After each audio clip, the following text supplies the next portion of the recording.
So when we talk about uncertainty, we're talking about a range of outcomes.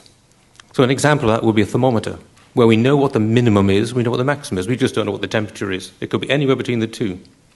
So the volumes under the ground, we know what the minimum could be, and we know what the maximum could be, but we have no idea what the exact number is going to be. Is anyone who then tells you, I've got 100 million barrels of reserves, the first question you say to them is, well, what's your range? Please tell me your range. A lot of companies have a habit of just dropping the range. Maybe they don't want you to see the range. Ask them for the range.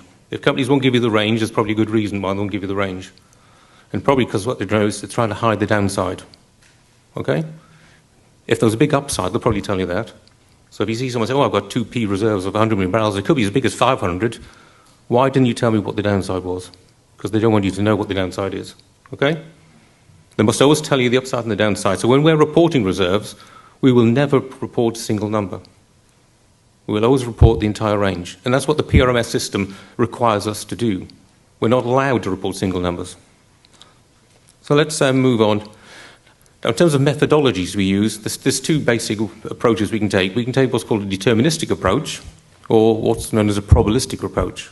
Now, to the deterministic approach, that's far simpler to understand because it's effectively much easier the mathematics is much easier.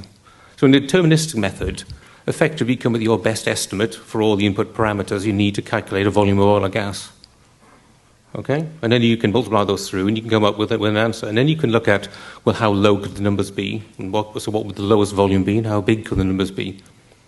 But unfortunately, and David didn't go into it in particular, in that PRMS diagram, when it talks about a 1p number or a 2p number or a 3p number, there's an inherent confidence level. So the definition behind 1p means I must be 90% confident that the number's going to be at least as big as that number.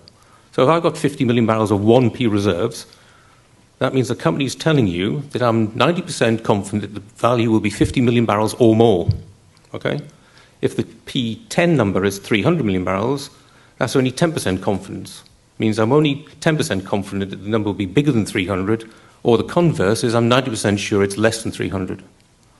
Now, if you're using the deterministic method, it's very hard to judge the confidence levels. Okay? So that's why a lot of companies actually go for what's called the probabilistic method, which is a much better method for backing out confidence levels. And in there, what you do is you're admitting that all the inputs that go into the calculation are uncertain. It's because the inputs are uncertain, that's why the answer is uncertain.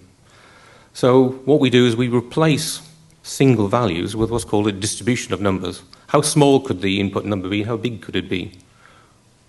What's the probability of the values between the low and the high?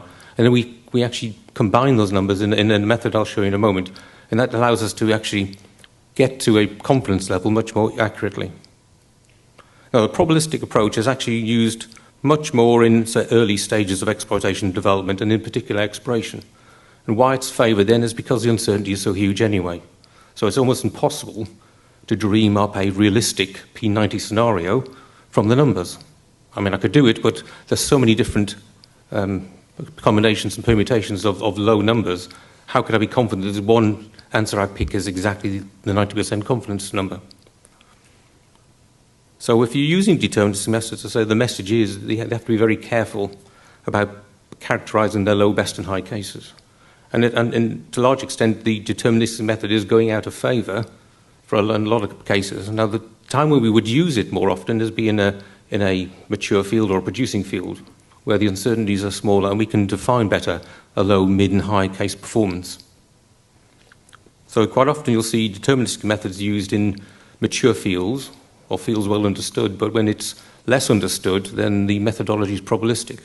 Now, that's great for us because we understand the numbers, but using probability distributions leads to some awkward and difficult mathematics. Okay, so this next 20 minutes or so is going to be my attempt to give you a lesson in probability theory and hopefully keep you all awake at the same time.